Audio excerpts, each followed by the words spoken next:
नमस्कार, मैं प्रज्ञा और आप देख रहे हैं यूपी वाला न्यूज। समाजवादी पार्टी के सांसद इकरा हसन ने हाल ही में लोकसभा में एक महत्वपूर्ण मुद्दा उठाया, जो कि अब काफी ज्यादा चर्चाओं का विषय बन चुका है। इकरा हसन, जो कि समाजवादी पार्टी की युवा चेहरा है और अखिलेश यादव की विश्वसनीय नेता भी मानी जाती हैं, उन्होंने सांसदों की विकास निधि को लेकर एक प्रस्ताव रखा है और उनका कहना यह है कि वर्तमान में सांसदों को जो भी 5 करोड़ की विकास निधि मिलती है, वो क्षेत्र के विकास के लिए अपर्याप्त है। उनके मुताबिक एक सांसद के जिम्मे में कई विधानसभा क्षेत्रों का विकास होता है और 5 करोड़ की निधि से इन क्षेत्रों में पर्याप्त विकास कार्य कठिन है। इकरा हसन का कहना ये था कि अगर सांसदों को 25 करोड़ की विकास निधि दी जाए तो वो अपने ही क्षेत्र में बेहतर विकास कार्य करवा सकते हैं। उनका ये भी मानना था कि अगर सरकार सांसदों की निधि बढ़ाने का फैसला नहीं करती है तो सांसद निधि का कोई मतलब नहीं रह जाता और इसे समाप्त कर दिया जाए। इकरा हसन ने ये मुद्दा उठाते हुए ये भी कहा है कि ये सिर्फ सांसदों के लिए नहीं बल्कि पूरे क्षेत्र की जनता के लिए फायदेमंद होगा। एक सांसद के तहत कम से कम 5 विधानसभा क्षेत्रों का विकास जिम्मेदारी होती है।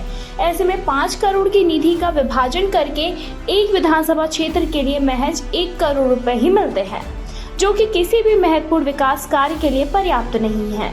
इकरा हसन का ये सुझाव संसद में न केवल बल्कि सांसदों के लिए भी हर एक क्षेत्र के विकास के लिए बेहद ही महत्वपूर्ण हो सकता है। इसके अलावा इकरा हसन ने मदरसों की बजट कम होने की बात भी उठाई और इसी के साथ ही शामली, कैराना जैसे क्षेत्रों में सुविधाओं की मांग की। उन्होंने अपने क्षेत्र के लोगों की परेशानियों का जिक्र करते हुए शेर व शायरी के माध्यम से अपनी बात रखी, जिससे कि उन्होंने संसद में अपने मुद्दों को प्रभावी ढंग से उठाया। ये बात सही है कि सांसदों को अपनी निधि के तहत अधिक धनराशि मिलनी चाहिए, क्योंकि उनके पास विकास कार्यों का सही तरीके से पूरा करने के लिए पर्याप्त संसाधन होना आवश्यक है।